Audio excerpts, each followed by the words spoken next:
कमल किशोर एक सोने और हीरे के जवाहरात बनाने और बेचने का व्यापार करता था। उसके बनाए हुए जवाहरात इतने मशहूर थे कि दूर दूर से लोग उन्हें खरीदने आया करते थे। इतना बड़ा व्यवसाय होने के बावजूद भी उसके पास थोड़ा सा भी घमंड नहीं था। वो बहुत ही सरल व्यक्ति था। एक दिन वह अपनी दुकान पर बैठा होता है तो उसका एक कारीगर उसके लिए एक बहुत ही बेशकीमती हीरों का हार बना के लेकर आता है। उस हार को देखते ही आंखें चौंधिया जाएं, ऐसी उसकी सुंदरता थी। वह उस हार को देख और परख रहा होता है, तभी उसी वक्त उसका एक दोस्त उससे मिलने आता है। उसका दोस्त अभी अभी वृंदावन से लौटा होता है, तो लौटते वक्त उसके दिमाग में ही आता है, क्यों ना मैं थोड़ा प्रसाद कमल किशोर को भी देता चलूं। तो यही सोचकर उसका दोस्त कमल किशोर की दुकान पे पहुंचता है।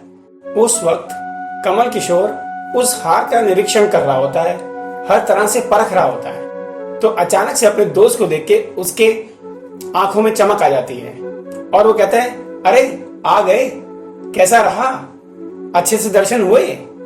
तो उसका दोस्त बोलता है, हाँ सब कुछ ठीक ठाक रहा, तुम्हारे लिए प्रसाद लेकर आया हूं। अचानक से कमल किशोर की नजर उसके बाजू पे पड़ती है। उसकी बाजुओं में एक बहुत ही खूबसूरत कृष्ण जी की मूर्ति होती है। वो तुरंत अपना हार कृष्ण जी के गले में डाल देता है। कहता है, देखो अब इस हार को तो 4 चांद लग गए, कितना खूबसूरत लग रहा है ये। और इधर उधर की बातें करते हुए उनका समय बीत जाता है। थोड़ी देर के बाद कमल किशोर का दोस्त वहां से उठता है और अपने घर के लिए निकल पड़ता है। इन बातों में ये पता ही नहीं चलता दोनों को कि जो हार था वो मूर्ति के गले में ही है, मतलब कृष्ण जी के गले में ही रह गया है। और उसका दोस्त बाहर जाके एक टैक्सी हायर करता है और अपने घर की तरफ निकल जाता है। अब जब घर पहुंचता है तो वो कृष्ण जी की मूर्ति टैक्सी में ही भूल जाता है। उसको ध्यान ही नहीं रहता कि उसने मूर्ति नहीं उठाई है, और वो टैक्सी वाले को भी नहीं पता चलता कि मूर्ति उसकी गाड़ी में ही है। और टैक्सी वाला चला जाता है। टैक्सी वाला सारा दिन गाड़ी चलाकर थका हारा अपने घर पहुंचता है। थोड़ी सफाई सुफाई करने के बाद जब वो देखता है कि उसकी गाड़ी की पिछली सीट पे कुछ है, जैसे ही उसकी नजर उस मूर्ति पे पड़ती है तो उसको देखते ही रह जाता है। वो इतनी मोहक मूर्ति होती है कृष्ण जी की कि उसकी आंखें नहीं हट रही होती हैं। वो तुरंत जाता है और उसके दिमाग में ये चल रहा होता है कि पता नहीं किसकी है, कौन छोड़ के चला गया, अब मैं किसके पास जाऊं इसको देने के लिए। अच्छे से हाथ धोने के बाद वो घर के अंदर जाता है, जहां उसका इंतजार उसकी बीवी कर रही होती है।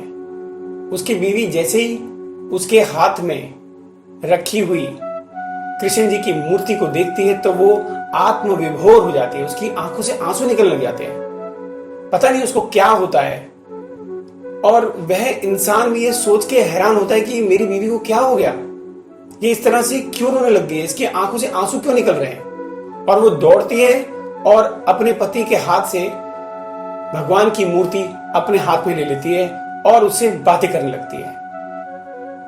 वह दोनों मियां बीवी भगवान जी को उनका स्थान देते हैं और उनकी पूजा अर्चना करने लगते हैं। एक दिन कमल किशोर को किसी वजह से दूसरे शहर में जाना पड़ता है। शायद उसका कारोबारी काम होगा, पर अचानक से बहुत तेज बारिश होने लगती है। तो वहां पर एक टैक्सी वाला पहुंचता है कि बाबूजी कहां जाना है? यहां तो इधर उधर जाने लायक कुछ बचा नहीं है, क्योंकि हर जगह पानी भर गया है। अगर आप कहो तो आप मेरे घर चलो, मेरा घर यहीं पीछे पास में है। मरता क्या ना करता, क्योंकि उनके पास बहुत सा धन और सोने के आभूषण थे, पर किसी गैर के साथ कहीं पर भी चले जाना उनको ठीक नहीं लग रहा था, पर कुछ और रास्ता भी नहीं था। तो वह उसके साथ उसके घर चल पड़ते हैं। रात को नहाने धोने के बाद जब खाना खाने बैठते हैं तो उनकी नजर बार बार घर के कोने पे जा रही होती है। खाना खाने के बाद कमल किशोर उनसे पूछ लेते हैं कि अगर आपको बुरा ना लगे तो मेरा ध्यान बार बार उस कोने की तरफ आकर्षित हो रहा है। वहां ऐसा क्या है? टैक्सी वाले ने बोला कि वहां पर हमारे प्रभु रहते हैं। क्या मैं प्रार्थना कर सकता हूं वहां जाके? तो उन्होंने कहा हाँ हाँ बिल्कुल आप कीजिए। तो जैसे ही कमल किशोर वहां पहुंचते हैं तो उनको अपना हार नजर आता है और वो पूछ बैठते हैं कि तुम्हें मालूम है इस हार की क्या कीमत है? तो टैक्सी ड्राइवर बोलता है कि जो भगवान को अर्पित हो गया उसकी कीमत हमें नहीं जाननी। यह सुनकर कमल किशोर चुप हो जाता है और वह सब सोने के लिए चले जाते।